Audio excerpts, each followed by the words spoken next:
Maganda yung tunog dito, pero pag dito, minsan nagpa-popcorn eh. Kaya hinanda ko yung mic, dilipat ako doon pag umingay, nagsistatic pag pumunta ako dyan. But anyway, the beautiful gospel reading today is about the Beatitudes, the famous, blessed are the poor in spirit, blessed are those who mourn, blessed are the peacemakers, etc., etc. We're very, very familiar with this line. I will use both hands. I will transfer muna. Then I will go back. I'll try to see later. Mapalad. Tayo ba'y mapalad? Mapalad ba? Sigurado kayo? Sige, tingnan natin. Tayo lahat ay mapalad. Amen? Malaking palad. May blessing? Maraming blessing? Sige. Mapalad. Mapalad tayo lahat. Sigurado ako. Oras na kinumpira mo yung palad mo sa katabi mo, ikaw ay magiging sawing palad. Thank God for the blessings. Ang dami kong blessing. Ang dami. Katakot-takot na blessing. Pero pag tinignan mo yung kapitbahay mo, naku, mas mahaba yung buhok niya. Mas maganda siya. Oras na tumingin ka sa palad na may palad, ikaw ay magiging sawing palad. Do not compare. Please, do not compare. Because this, ang sa Tagalog, mapalad. Sa Ingles, blessed. I will ask you to repeat this. A blessing is a blessing. Can you repeat that? Whether it is yours or mine. Ulit.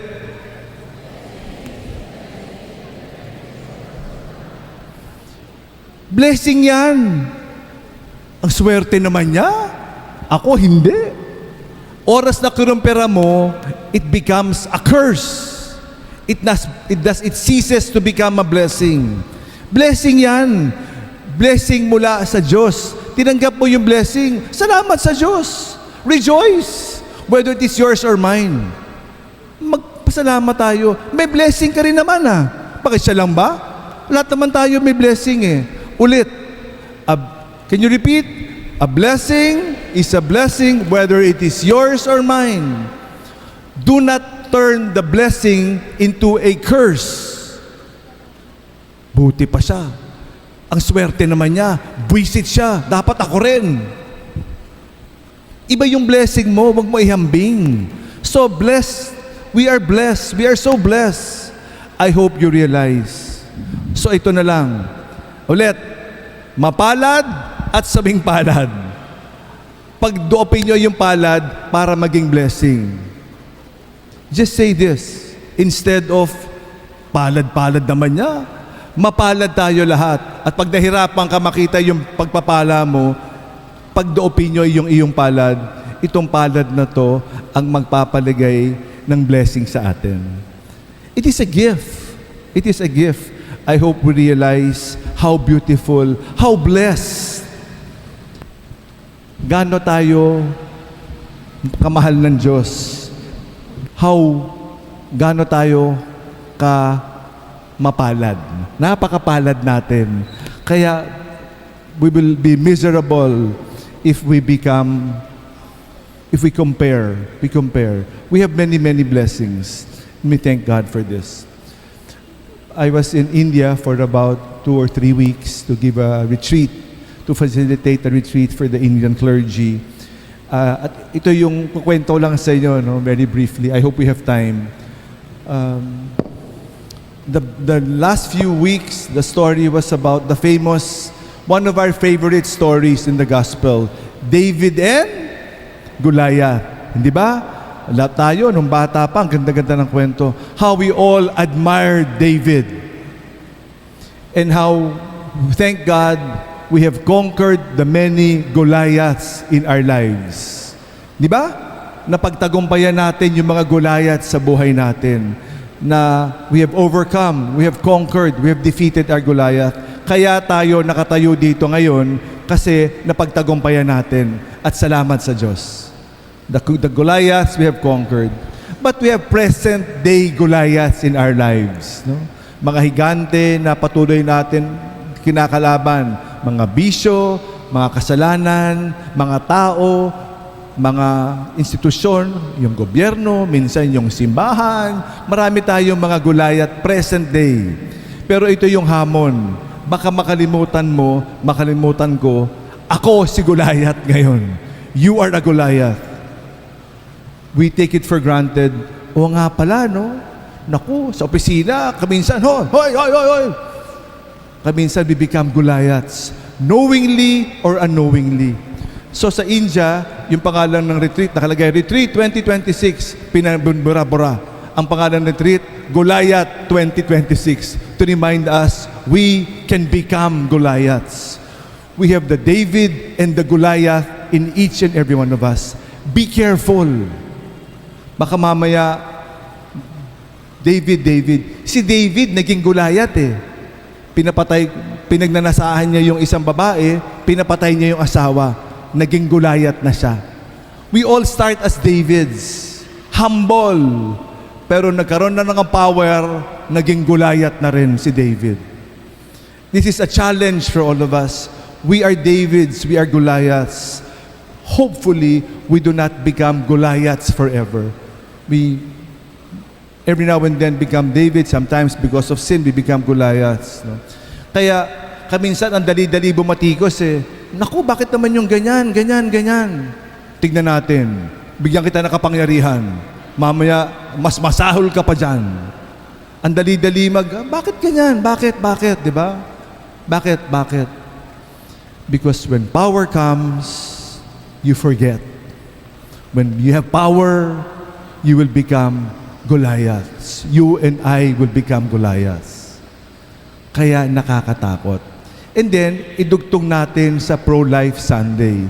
Pro-Life Sunday is not only about being anti-abortion, anti-euthanasia, anti-mercy killing. It is far more than that. It is life. Every time we become a Goliath, higante, you are not pro-life. You are pro-death. Because ang nangingibabaw, hindi pagmamahal, kundi galit, power, revenge. Galit ang umiiral. Kaya hindi yan pagmamahal. Pro-life is pro-love, it is pro-God. What is not pro-life? It is pro-hate, pro-death. Every time we are here spreading lies, chismis, marites, we are not pro-life, we are pro-death. Every time we do not speak of love, God's love, we are pro-death. Every time nakasimangot ka, complain ng complain. Kasi yung magulang ko, kasi yung bansa ko, kasi yung gobyerno ko, kasi yung simbahan. Every time we complain, we are not pro-life. We are spreading bad news. We are spreading darkness and not the love of the Lord. Blessed are the poor. Blessed are those who suffer. Blessed are those who mourn. Is the beatitude, the proper attitude of what it is to be mapalad.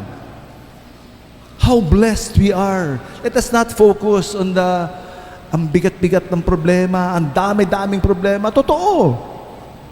Pero, makakaraos tayo dyan. May problema, syempre. But it challenges us. Let us not put us down.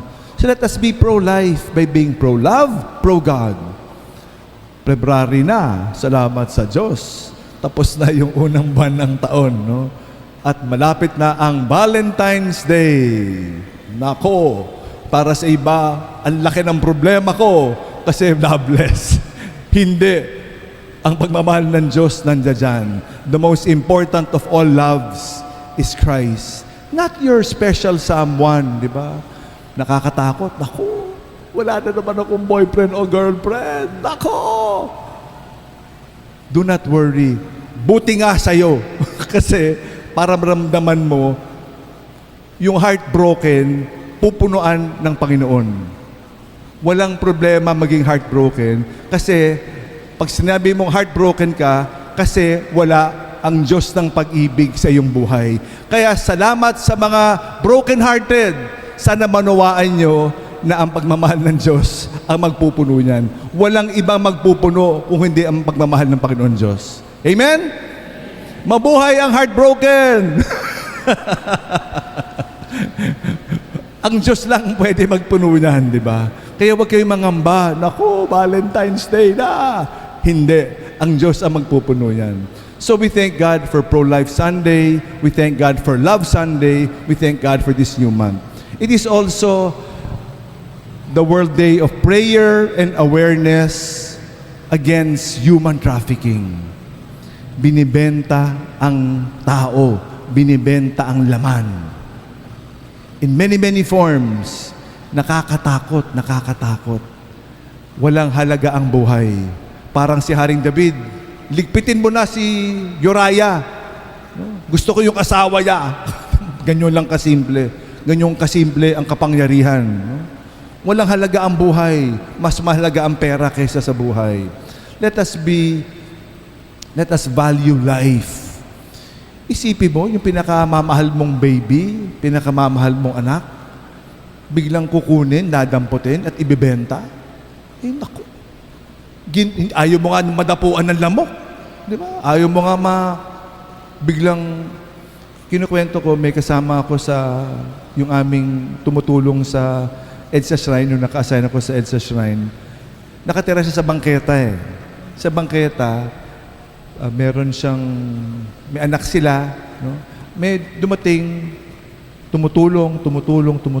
Yung pala, human trafficker, kinuha yung bata, nawala na yung baby nila, diba? Nagpapanggap na tumutulong, yung pala holdupper, yung pala nagta-traffic ng tao, kumukuha ng mga bata all over. Kaya sabi niya, naku, hindi ko na, maliit pa yung baby niya eh. Sabi niya, sana isang araw makita ko yung anak ko, di ba? Pero hindi na ako kakilala niyan kasi baby pa eh, no? Pero isang araw, sabi niya, meron siyang ginamit na salita eh. Biglang magkakasalubong sila. There will be a skip of the heart. What is that in Tagalog? Lukso ng dugo. Sabi niya, sana isang araw makasalubong ko siya. Tapos lumukso yung dugo ko, parang, kilala kita, anak kita. Diba? Malay mo, di ba? But that is how human trafficking is. No? How horrible it is. Yung mahal mo, ganyan nila lang ng kapwa-tao. We value life. We value love. As we thank God for this first Sunday of the month of February. No? Salamat sa Diyos, buhay pa. Salamat sa pagiging David. At sana hindi tayo maging Goliath sa isa't isa. Sana patuloy na umiral ang pagmamahal ng Diyos sa bawat isa. Sana makita natin, gaano tayo kapalad. We are all blessed and thank God for the blessings.